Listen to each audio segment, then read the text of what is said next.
Good afternoon, Conference.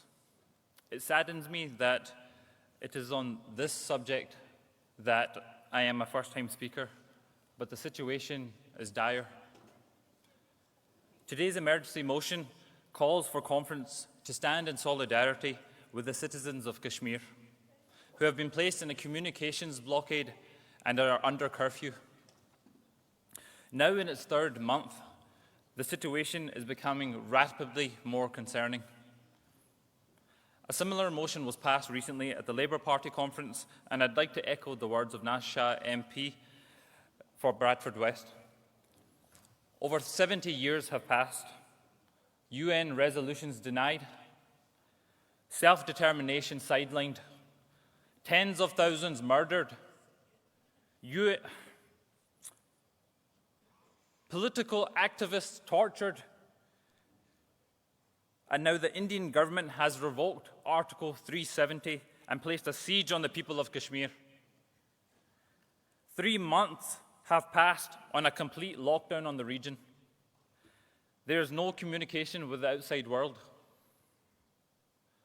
And 700,000, I repeat, 700,000 military personnel have been placed on guard in the most militarized region in the world. This is a region, to put it into context, of about 9 to 12 million people.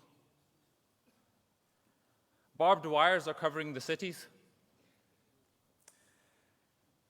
Political leaders are under house arrest, and there are reports of the most horrific human rights abuses with midnight raids, torture, rape, and murder.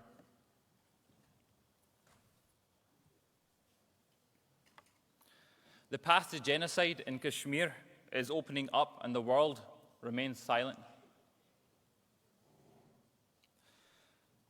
Conference, the Kashmiri people have a right to live in peace, as all humankind should. An important factor of this is the ability for the Kashmiri people to self-determine. As many of you may know, many of the diaspora from Kashmir neither refer to them as Scottish Pakistani nor Scottish Indian, but wholly Scottish Kashmiri living within this great nation. And it is for them primarily that I stand here to say that we must use the rights and privileges that we are afforded in this nation as citizens to stand in solidarity with the people of Kashmir.